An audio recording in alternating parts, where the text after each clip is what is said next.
Here Come the Warm Jets by Eno.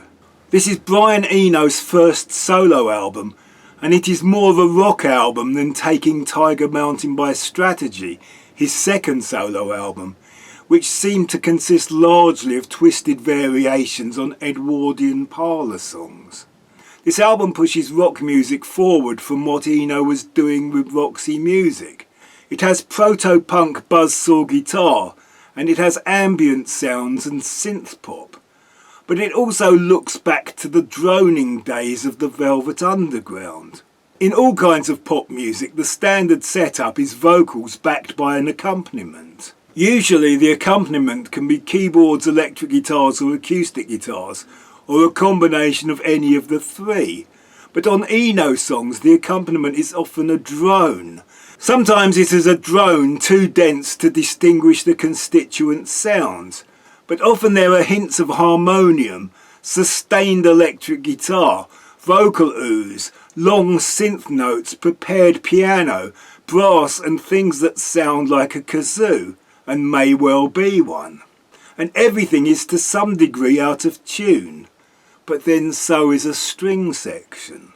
I lost interest in Roxy Music soon after Brian Eno left.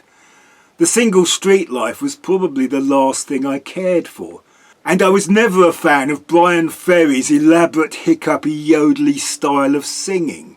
Eno's singing is possibly a bit bland, but the album has Phil Manzanera from Roxy Music doing all the things that made Roxy Music compelling.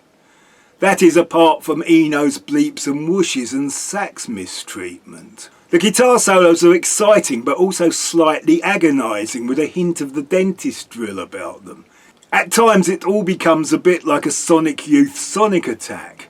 But I would always choose the early Eno albums over the post-Eno Roxy albums. To promote this album, Brian Eno toured with a backing band called the Winkies. They were a band I saw on the London pub rock circuit, and a band that looked and sounded just like a punk band well before the event. The song Baby's on Fire is possibly Eno's most catchy pop song, though like on Virginia Plain, his audio excesses seem initially to cripple a very catchy tune.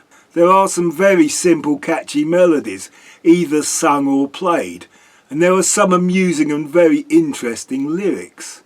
It is sort of art rock glam, and it was a change from the prog and blues excesses that were becoming tiring at the time.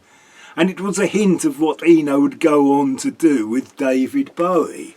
Here Come the Warm Jets, Brian Eno.